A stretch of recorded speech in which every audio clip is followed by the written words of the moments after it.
episode 338 of Global from Asia. We are talking a very interesting one about, being very friendly to the earth and a new way of doing B2B trading and thinking about the environment first, especially in the new world that we are entering. Let's tune in. Welcome to the Global from Asia podcast, where the daunting process of running an international business is broken down into straight-up, actionable advice. And now, your host, Michael Michelini.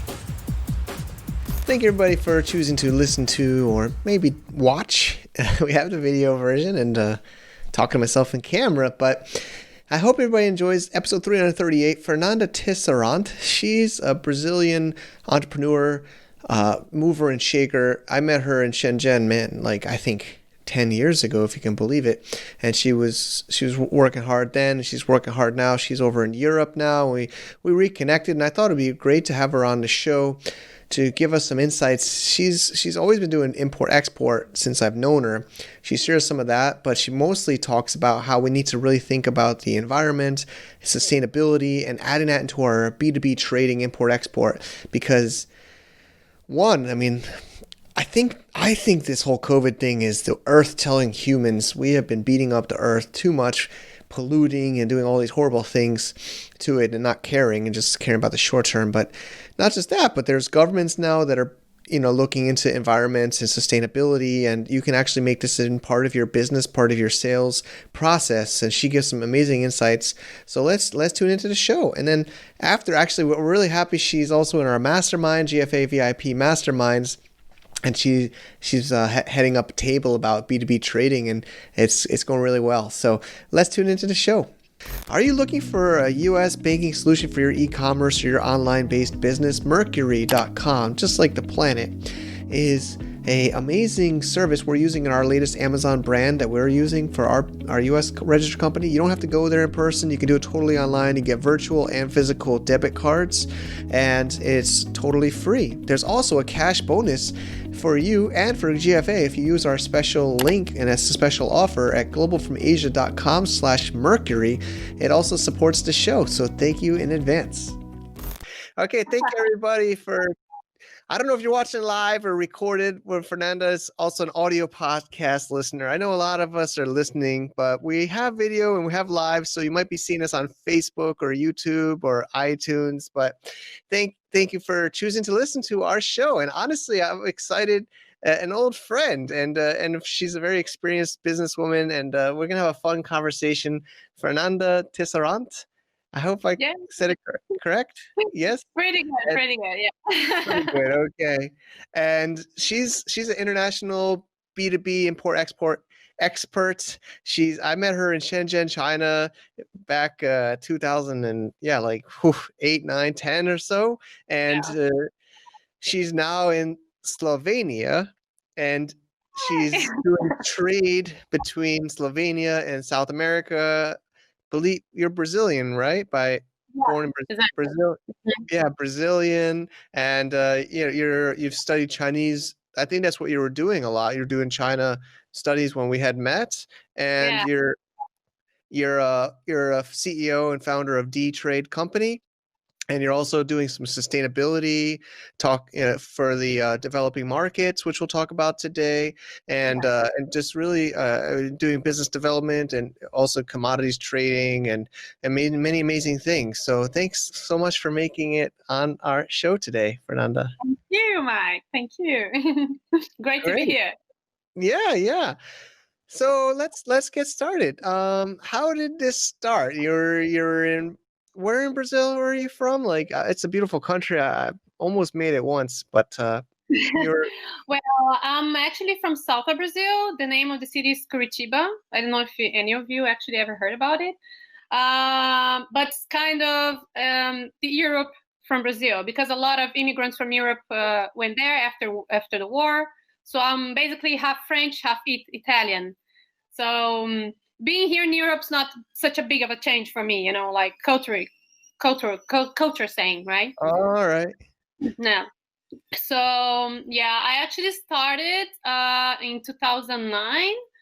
I never actually had experience with trading before. I actually had a friend of mine that was in China, and they needed an export manager for the company, and he trusted me. The last person that they went there, how trading is, right? Once you have the Yeah, contact, relationships. it's hard. Like once you have the supplier, if you just give the supplier to everybody, it's not like that. It's a process. You go there, you choose the supplier carefully. You go for visits to see if they produce well. Well, it's a whole work behind a good product, right? Sure. So the last person that worked there, I think they had problems with that, and they just say, okay, are you up to it? I had some experience with selling, but not really with trading. So I basically started everything from scratch there. Yeah, I had no education on it whatsoever. So I really learned on the go. Great. It's really hard because you really have this responsibility on your back, and you need to study at the same time, and you need to deal with the client. So it's a lot of things at the same time. And I think today I work very well under pressure because of that, I guess. Because pressure is actually a motivation for me, That's great. So, so that's how it started, actually. And then I never stopped. Yeah, I mean, you're still going, which is why I'm so happy to have you share with us today. And so then you spent time in China, and like you said, and how did you get to Slovakia then? Slovenia. Yeah, I knew I was going to do that. Slovenia Slovenia was a long story, let's say. I met someone in China, and we fell in love. And I decided then to move here after a few years together. That unfortunately didn't work, but I'm still here because I really like the country. For now, it's okay. I don't really. I could be anywhere, but right now it really fits me. Slovenia. It's a tiny country. It's safe. It's beautiful. Wow. I have my business just going well. Great. Well, people can come here and visit me. I'm happy to show them the city. So I'm gonna take you up on that. That's awesome. Please, you're super invited, Mike. Please, I think we have some people, on in a networking room, and also in Europe. Maybe they can come visit you. So I'm gonna look it up on the map, but so you're trading. I know B2B trading. So you're working with China, mostly supply side, and Yelena's here, and Yelena's in Serbia. So maybe, cool. Yeah, very close to you. That's true. Yeah, we'll get you in a networking soon. We can connect. And she was also in Shenzhen too for a while. And so let me see here. So now the business is trading. It's China to Europe? You have South America too, or what kind of deals are you doing? Like what kind of trading are you doing? Sorry, Mike, I didn't hear you well because there's some construction going on outside. So just no problem. I was just saying. So, like, what kind of trading are you doing? Like niches or locations, or you're global? Like, is it? I'm global. Yeah, I'm global. I trade with basically the whole world, to be honest. Awesome. I work in Abu Dhabi, Dubai, US, Brazil, Colombia, Mexico, Japan, Australia. Wow. In Europe, I trade with Belgium, Romania, Slovenia, Portugal, and maybe I'm missing something, but I think that's it. Yeah. Wow. Okay. Netherlands too. Sorry, Netherlands. Netherlands finds yeah. Yeah. Very, very impressive. So how does that? I don't know if you want to share how do you do these deals? Like how do you make these deals kind of happen? Maybe we can learn. Well, basically it's networking, right? I meet my clients through networking in fairs or something that I like that you go for networking, or just because you're there to search new clients or search new suppliers, most of them were in fairs, or they are friends of already clients of mine. Got it. In South America, it's a country that you cannot just go in a fair and find a client. That doesn't happen. So it's basically somebody needs to recommend you, right? Okay. So that's how my business there work. somebody had business with me. They like the product, they like the follow-up, they like the service. And then they just pass the word to somebody else. Then these people contact me, and so on and so forth. Awesome. Okay, got it. And then let's learn from this. So you're doing like, is TT business trading like? I'd love to just learn how can people learn what how could you help some people wanting to do what you do or want to do B2B trading? I would recommend them now to start like I am actually getting in the sustainability side of it, right? Which is basically seeing which countries need help and try to bring them some way that they develop themselves.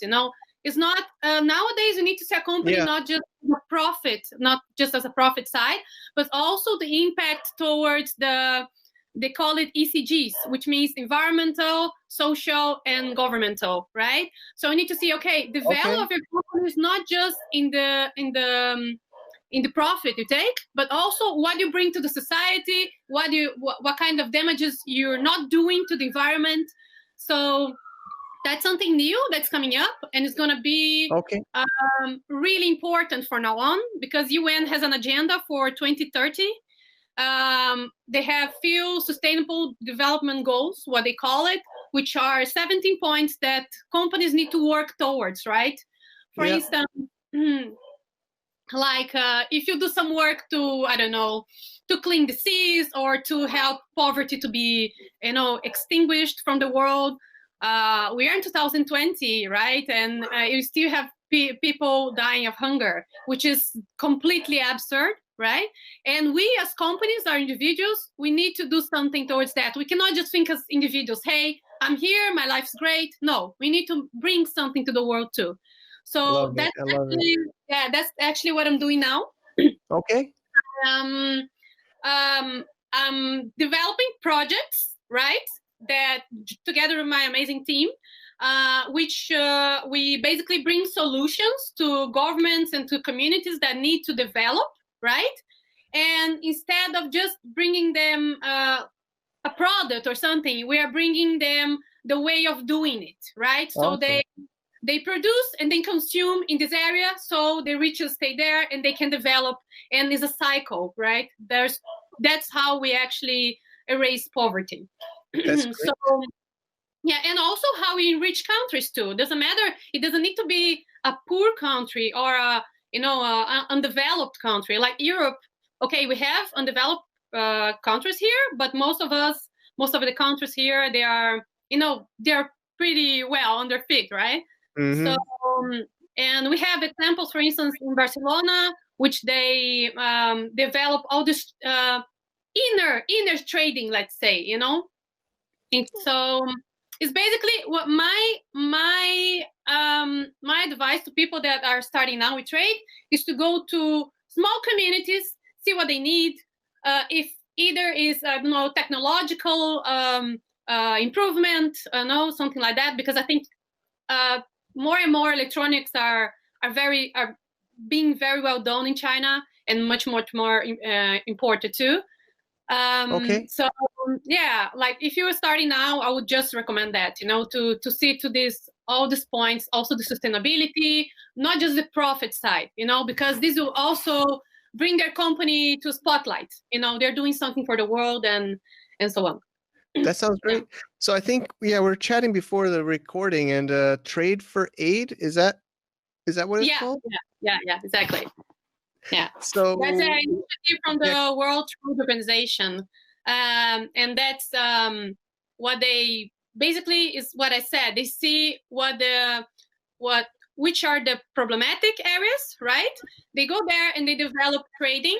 So, for instance, in Africa, right, they have a lot of these very isolated, very empowered, not tribes, let's say communities, right? But they have products there, they have, colors or, some kind of jewelry, and they are starting to make business out of that, right? I have one company that's from Thailand It's a very small community there. They have 10,000, 12,000 people, and they do these hammocks, Oh, with nice. natural fibers, And now what we did is basically we inject some investment there, so Okay. they have now money to do the company, and they can actually export these hammocks. Awesome. And we do all this work behind that. We made the website. We give them all this acceleration of the business, right? Which is basically showing them how to show themselves to the world, because they have no clue. They don't know how to do a website. They don't know how to show their product. So what we're doing is basically we show the background story of it, how a person that is buying this hammock is actually helping this community to grow, to develop, and also is a sustainable thing because it's something natural from there. They are not, a devastating forest or anything. So it's something that helps everybody, right? And you buy something like that is much better than buying something from Walmart, right? And having because that's I don't mean that Walmart's not doing some sustainable steps, right? But for sure, hammocks are not from Thailand. Yeah.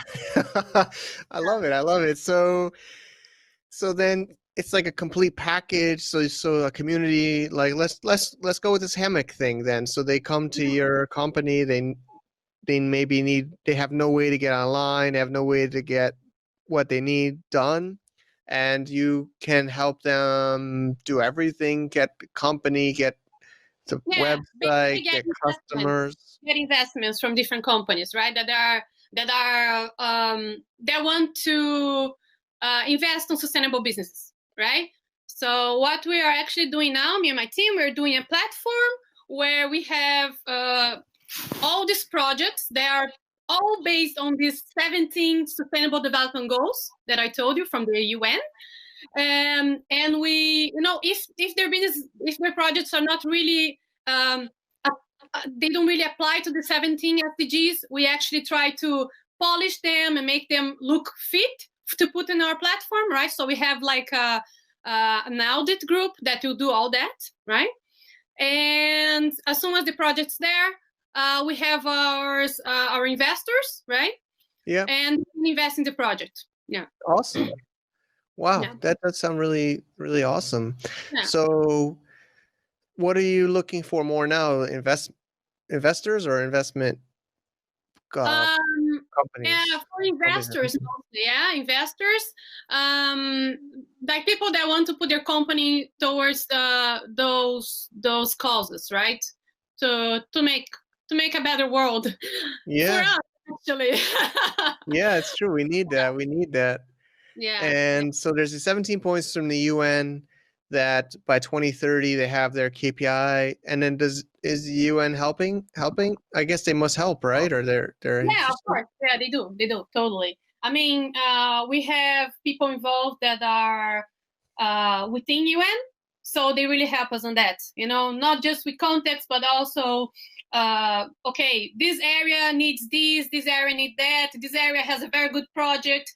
So they handpick things, to show us, and we can deliver that to investors then. Okay. Yeah. And then, so for people tuning in, how they can work with your company to get involved both on all these different ways? Like, how could people help you? Well, actually, the profile of person that be good to connect would be people that either they want to invest, right?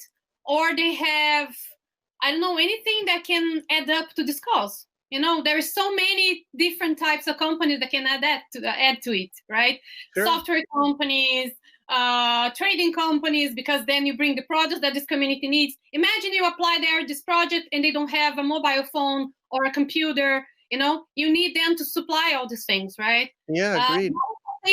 Most of things are technological, as I said, because everything is towards the technology. So if you don't have technology, you cannot run those platforms, right? So sure. Yeah, and I think that is what connects us all, right? The technology, the computer, the phones, the smartphones, and so on. Yeah, I agree. So Yelena's really interested. I think you guys will really get along, and she could even visit you I think, in Nice. Slovenia. Yeah, Um, very good. You're getting there. I'll bring her up on stage. She says she can do it. But she's asking, like, I'll ask a question while I'm bringing her up. But she's asking about the average investments or how much somebody would need to put in. It's up to the person. Yeah, because either individuals or companies can invest, right? So it can go, it starts from $1 to whatever. You can actually invest in the whole project too. If the whole project costs $350 or $1 million, it's up to you to actually put this investment on it. Okay. Yeah. Yeah, Elena's here. I don't know if she can get video on, but Yeah, hi. Hi, Elena. Hi. I can't get my camera to work, but yeah, I'm listening, and Right. yeah, it's very interesting, and it resonates with me because I love sustainability, and I'm working on supply chain, sustainability of supply chain, and I know all about UN Sustainable Development Goals Oh, that's cool. stuff like that. That's very But I guess on a different scale.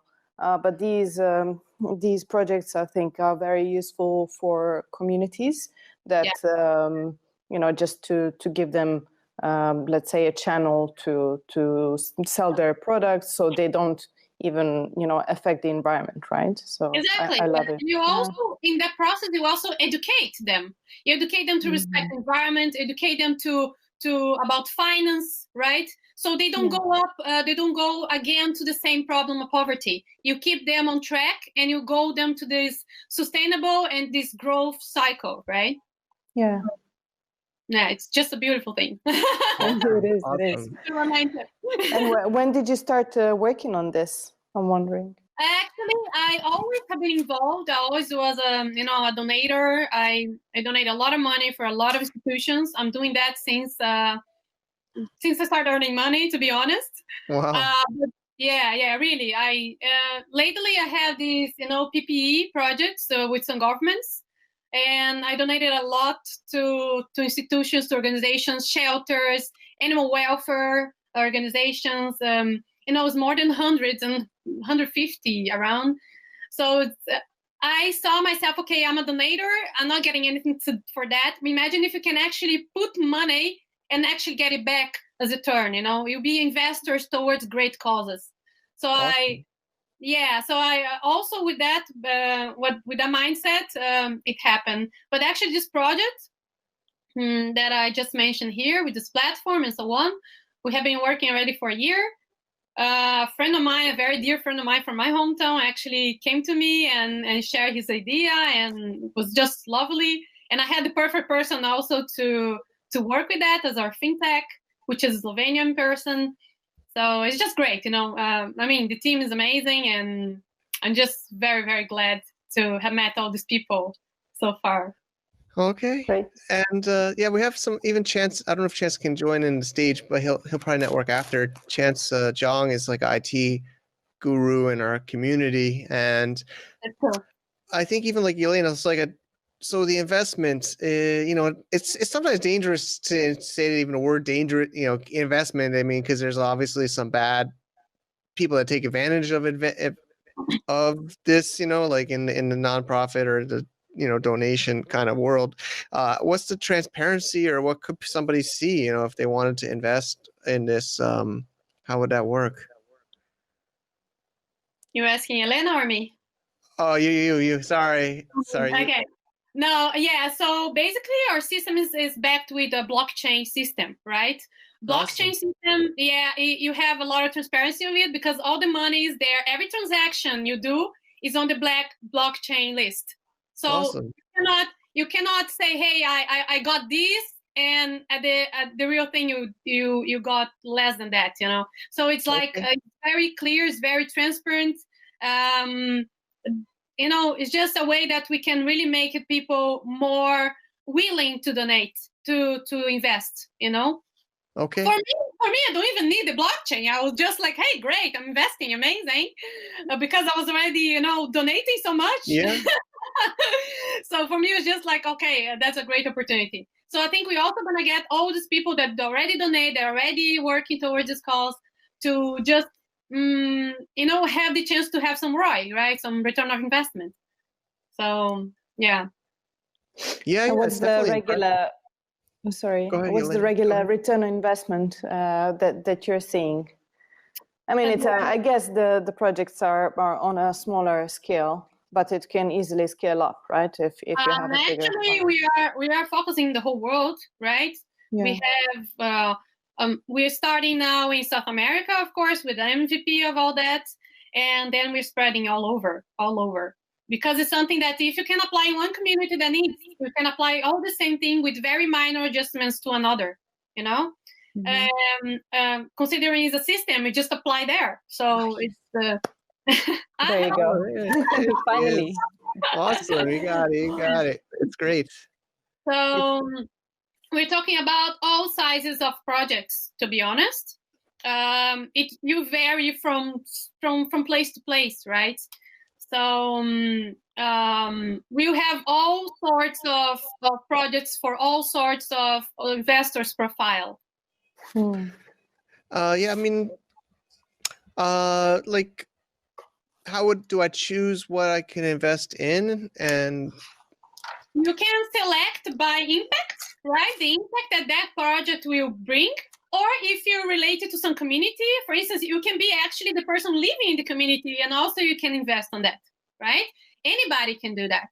Either, like I say, a person, like an individual, or a company. So if whatever is closer to your heart, if this SDG there that brings to this project is more dear to you, I don't know, if they are saving the seas or, bringing back the fauna of the area, whatever is closer to you is more dear to you, you're going to invest, right? From my side, animals and animal welfare are really dear to me, and also ending poverty, right? So for my other friends, something related to the sea, all this cleaning of the sea and this prospect of less fishing and so on and so forth, right? So each of us has something that touches us better, right? And go for it. So it's up to what you want, actually. Okay. Is it on a website or where could people learn? Yeah, we're actually finishing up because we have all these blockchain integrated things, and we have also a finance investment platform that we need to integrate. So it's still on the go. We still haven't finished the whole thing, but we have all the pieces of the puzzle, Yeah, more. It's really exciting. Yeah, very exciting. It's an amazing time 2020 has been wonderful in all ways. Very challenging, but wonderful. Very challenging. Yeah, it's definitely a year for change, and I'm glad that you're able to get this project going. Thank you so much. I think this crisis and all this economic crisis really made many people wake up that our financial economic system is very broke and very unfair. So more and more people are towards, okay, what can we do? If governments don't do, so who is going to do? We need to do. Government is just a part of it. They're going to help us do what we search. We're customers, right? We're consumers. So whatever we ask for, they're going to bring, right? So we have the power, and people need to understand that they are the ones that need to make the changes, right? And it takes a while to really hit us. Right? But when it hits us, it's like, wow, we really have the power. We just need to gather up. We need to make something that's really, really true, like really with good meaning, right?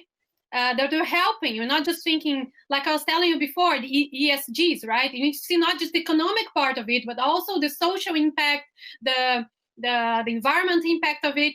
We cannot just think like in the profits all the time, right? And that's what I try to do it endlessly, because people and even young people, they're like, no, I want profits. But hey, it's way there. It's not like that. Profit is also bringing something back. It's also not damaging. It's also respecting, right? So it's different kinds of money that you're seeing there. That's not the printed money, but it's also the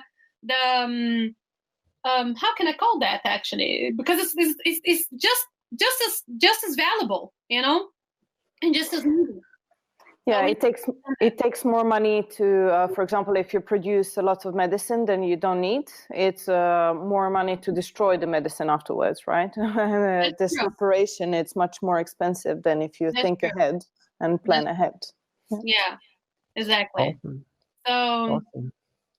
yeah. I have a question regarding, let's say generations, or how you think if young people are more keen to embrace this sustainability and UN SDGs. And I find that in my work, generation, the Gen Z, the Generation Z and Ys, so it's I think people born in the 1990s, right? Yeah. They're more, let's say, have sustainability mindsets. And there were a lot of protests, if you were following, in the UK with Extinction Rebellion, and they were like stopping the city of London from functioning normally, just because, they said, corporates are just messing up the whole world and we want to change.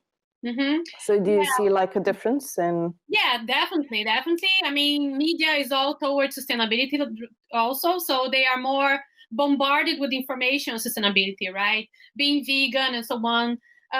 What I miss, what I see a lot, because I'm all the time with younger people, I talk to them, I'm very interested. I see that they are, I mean, I'm not that different, to be honest, but they talk a lot and don't do much, right? Because they don't have yet the knowledge of the power, the individual power, as I told you. Okay, they go there, they do the protest. Okay, let's not kill animals. Let's fight against the climate change. But at the same time, they get data candy and they throw the candy paper. And so I saw that with my own eyes. So I think that people need to just realize that change really starts with themselves, right? Agreed. Protest is great. Protest is great because you're showing the world that you that's your mindset, right? That's you. You're there. You're fighting for something that you want a better world, but you need to make part of this change. Just protesting and doing the easy work won't do it. So you need to go there. You need to fight for it. You need to get involved with it. Okay. And start with yourself. Buy more sustainably. Buy local. Buy from don't eat that much meat. If you can't stop eating meat, but eat less. And stuff like that. Do something towards it, right? Not just a better world, but also a better animal welfare, right? Because it's the problems we have today are just unsustainable. So try to do something about it. You don't need to change everything at once. You can go small steps at once, but do something about it, not just talk. You need to align your thoughts with your actions. So I think it's a great thing that they are actually doing something about it, but they also need to learn how to act.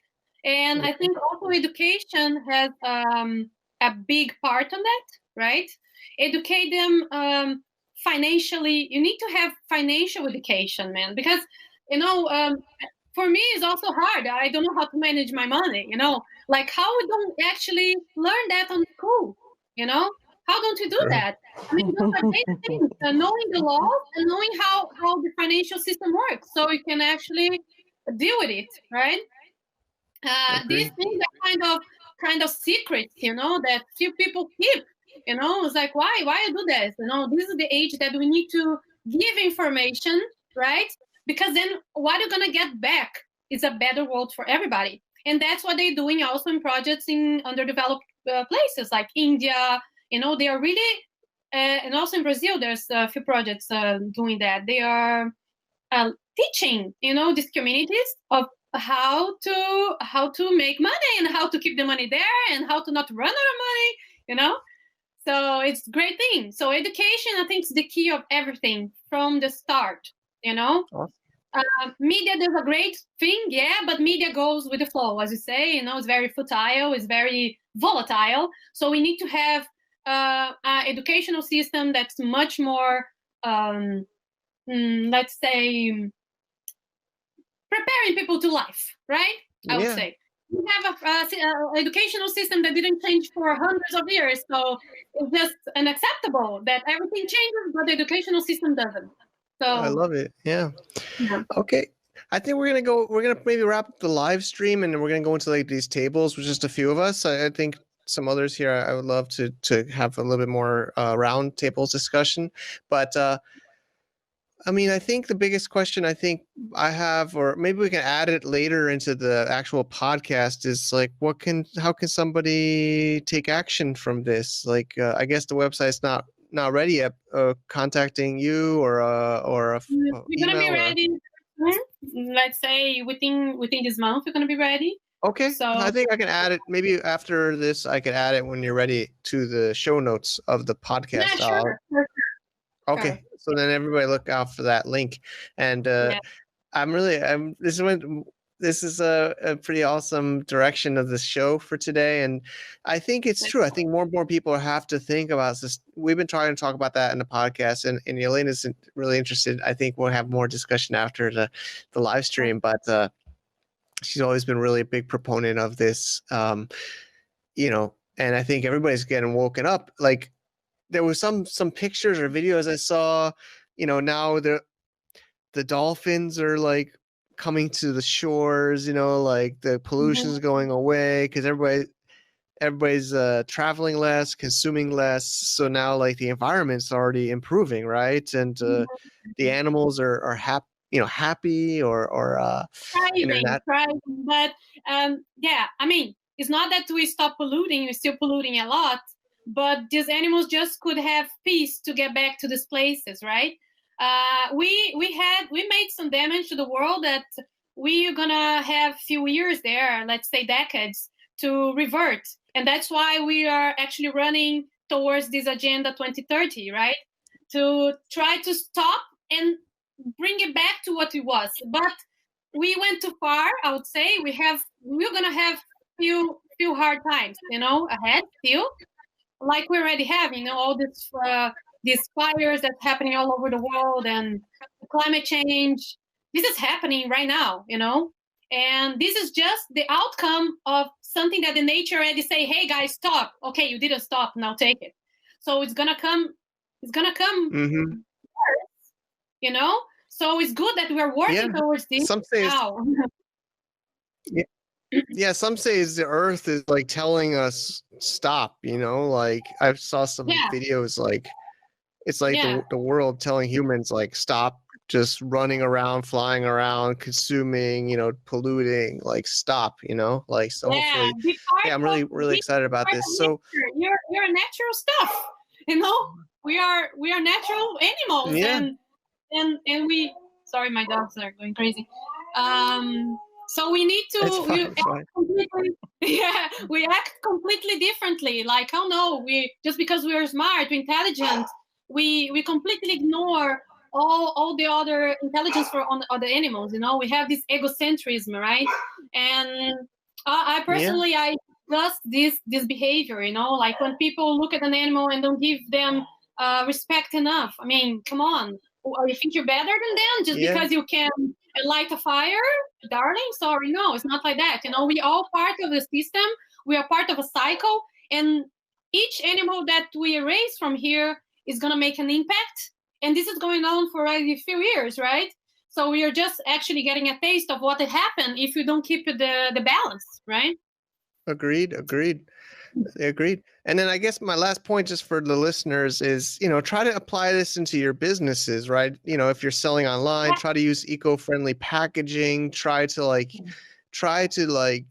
make choices in your business that are like, you know, not polluting as much or, you know, not wasting or educating people more. So I think everybody should be responsible for this, you know, or donate or contribute, you know, some of your profits towards these kind of initiatives. So thanks, Fernanda. Stay with us right now if you're on a live session in the network, and we're going to go into the table mode. But Okay. the live streaming and recording will be off now. So thank you everybody for tuning in live and the recording. Thank you all. Thank you all. Have a great day. Thanks, Fernanda. Hey, Elena. Thank you. We have mastermind.gfavip.com. I think we finally found an amazing thing. You know, we've all been really lonely in our businesses working online, and we had to skip the cross-border summit this year, which is a big bummer, but people have been really enjoying it. We're filling up these tables, we're making groups. We're trying to do it 3 months, every 3 months at a time, like sprints, where if you want to work on drop shipping, B2B trade, like with Fernanda, or Amazon FBA, or other types of topics, we're talking about influencers and another. We're making groups of 5 or 6 people every first and third Tuesday. And we're also working on different time zones, but we want to kind of keep this schedule for everybody. And we have these online softwares that you can sit in these tables, and people were just loving it last time, and I'm loving it. So if you want to get on the inside, support the show, and connect with others in this amazing, powerful international community, check it out at GFAVIP.com. See you on the inside. Thank you so much, Fernanda, for sharing. I hope everybody got some new inspiration and ideas. I've been saying this too for a while. You know, we have to think about sustainability. We have to build this into our businesses, whether it's B2B or B2C. But what's happening now in the world is the humans, the people, us, we need to actually care about our earth. You know, we have to take care of it.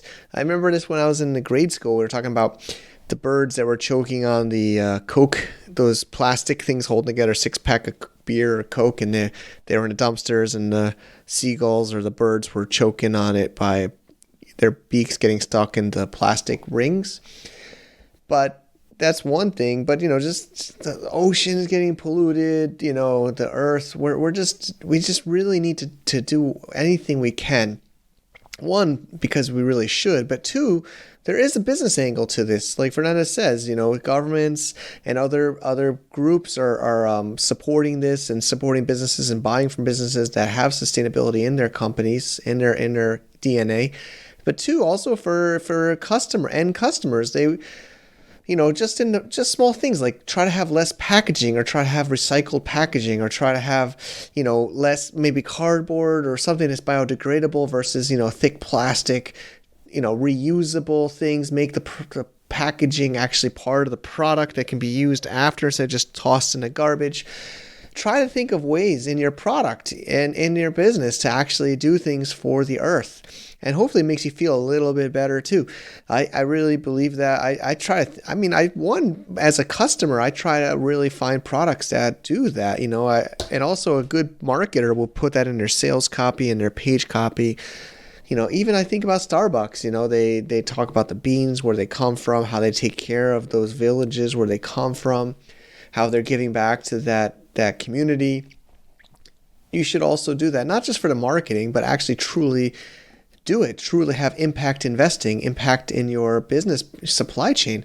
I think this is going to get more and more important, and we can't stop. You know, it's not just stuff we just put in our catalog or on our about page. It's actually something we should integrate into our businesses. So I'd love to hear from you how you're doing it. Also, if you want to join our VIP membership, we have Fernanda and others in these tables, and you can get on the inside of what's happening at GFAVIP.com. Thanks again, everybody, for tuning into this show. I really hope you enjoy this. I really hope you have a great rest of the year of 2020, or whenever you're listening to this or watching this. Thanks again. To get more info about running an international business, please visit our website at www.globalfromasia.com. That's www.globalfromasia.com. Also, be sure to subscribe to our iTunes feed. Thanks for tuning in.